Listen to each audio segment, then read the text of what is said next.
relação aos demais relacionamentos que a investigada teve, que a gente pôde apurar, a gente conseguiu ouvir a filha da vítima do segundo casamento, né, uma pessoa desaparecida, está desaparecida, ainda encontra-se desaparecida, não se sabe o que de fato aconteceu com essa pessoa, o senhor José Sérgio. Em depoimento, a filha dele afirmou que no ano de 2020, no final de 2020, ele se separou da mãe dele e logo em seguida se casou no civil com a Tassiana. Logo no início de 2021, a filha dele já perde o contato com ele. A última mensagem foi uma mensagem de texto via celular, porém, a partir disso aí, ela não tem mais contato com ele.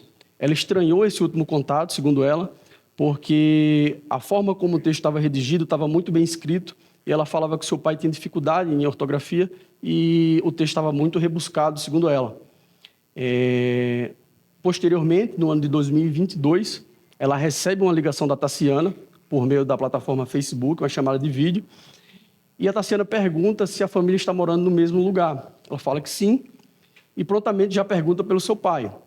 Desesperadamente, ela queria falar com seu pai, porque já fazia algum tempo que ela não se comunicava com ele, e a Tassiana responde que está trabalhando e, ao chegar em casa, ela vai passar o celular para o senhor José, para ele falar com a família. Isso não ocorre desde 2022, isso por volta de setembro, outubro de 2022. A família não tem mais nenhum contato, nem com a Tassiana, nem com o senhor José. E na mesma semana, a filha dele, ela recebe um e-mail de uma pessoa afirmando que o senhor José pode ser encontrado em Itapsuma e está sofrendo maus tratos por parte da Tassiana e que buscasse, né, fazer algumas diligências rápido para encontrá-lo, porque a Tassiana se encontrava com 2 maridos e a vítima não sabia disso. No caso, o desaparecido, o senhor José. Diante dos fatos ocorridos atualmente, né, a filha tomou conhecimento por meio da televisão e procurou a delegacia de polícia na cidade de Itapsuma para registrar o boletim de ocorrência do desaparecimento da vítima. Recentemente, ela realizou também uma diligência por conta própria, foi na cidade de Itapsuma procurar pelo seu pai. Várias pessoas não quiseram falar com ela, segundo ela, por medo da Tassiana, mas um casal se dispôs a falar com ela e relatou que tinha conhecimento de que o primeiro relacionamento da Tassiana, o seu marido, ela forjou a morte dele para ficar com a herança e também com a pensão, o que de fato aconteceu. Hoje ela recebe a pensão desse primeiro marido e o segundo, pelo que a gente pôde apurar, essa pessoa encontra-se desaparecida. Em determinado interrogatório, ela afirma que foi o Edivan que realizou, que praticou a morte dessa pessoa, que o assassinou.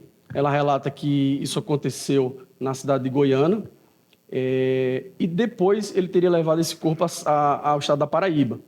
É possível perceber nas alegações dela uma fragilidade, tendo em vista que ela fala algumas coisas desconexas, né? Enquanto as outras pessoas, os relatos das demais pessoas se coadunam com os demais indícios que a gente tem.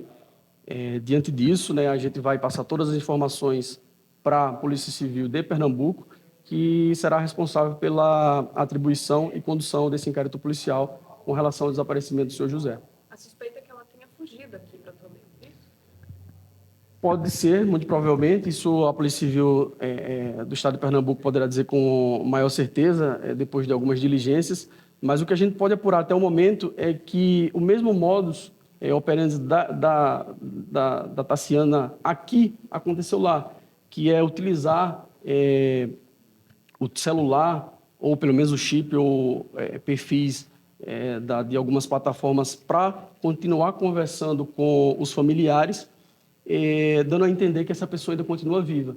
Então, de pronto, é possível perceber esse modo de atuação dela, que se coaduna com o que ela fez aqui, antes da gente descobrir que ela assassinou o marido. Doutor, em relação a esse primeiro relacionamento, a polícia também vai investigar essa morte, já que existe essa suspeita de ser um crime em série? Perfeito. O que a gente pôde apurar aqui já tem indício suficiente de que ela agiu dessa forma e pode ter agido anteriormente. Para o inquérito que corre aqui na cidade de Toledo já é suficiente, inclusive para posterior denúncia. Porém, a gente não tem atribuição para dar seguimento a essas investigações. Como os crimes não ocorreram aqui, inclusive ela consta como vítima nesse primeiro incidente, nesse homicídio em que foi vitimado o primeiro marido dela, ela consta como vítima. E também ocorreu no estado de Pernambuco. Então, a circunscrição é da Polícia Civil de Pernambuco e a atribuição para investigar os dois crimes, tanto do primeiro marido quanto do segundo companheiro dela, é da Polícia Civil de Pernambuco. Só para ficar claro, doutor, o Edivan teria, segundo ela, assassinado o primeiro ou o segundo marido? O segundo marido, por volta ali de 2020, 2021, é sabido que ela já estava tanto com o Edivan quanto com esse segundo marido dela, o senhor José. E ela alega que, por ciúmes, por ele não aceitar o fim do relacionamento, o Edivan teria assassinado esse segundo companheiro dela. Porém, esses fatos também encontram alguma dificuldade de ser entendidos, porque eles estavam no início do relacionamento, né? Não havia nada, ela não traz nenhum elemento de prova que a gente consiga entender dessa forma, que eles estavam se separando. O que a gente tem de outro lado, né, no outro bordo, é que ela sim estava mantendo um relacionamento duplo, tanto com o senhor José como com o senhor Edivan, e havia indícios de que ela estava maltratando e possivelmente o senhor José já estaria morto, né, porque ele não estava mais se comunicando com a família. Então, a versão dela, ela não consegue ser confirmada pelos demais elementos. Então, ela alega que o Edivan fez isso, mas é muito fácil falar isso, já que o possível autor do crime está morto e não tem como se defender. Doutor, só para entender, o Edivan era o terceiro, o José é o segundo, e o primeiro, qual que foi o... O primeiro é a pessoa de Emanuel, que seria o pai, que é o pai do filho dela. Mas esse não... Esse ele morreu supostamente numa tentativa não, numa consumação de roubo, né? Em decorrência do roubo de um latrocínio, ele teria sido assassinado pelo bandido. Porém, há informações, né, como eu falei, chegou algumas informações de testemunha que ela teria orquestrado esse crime para ficar com a herança e pensão da vítima.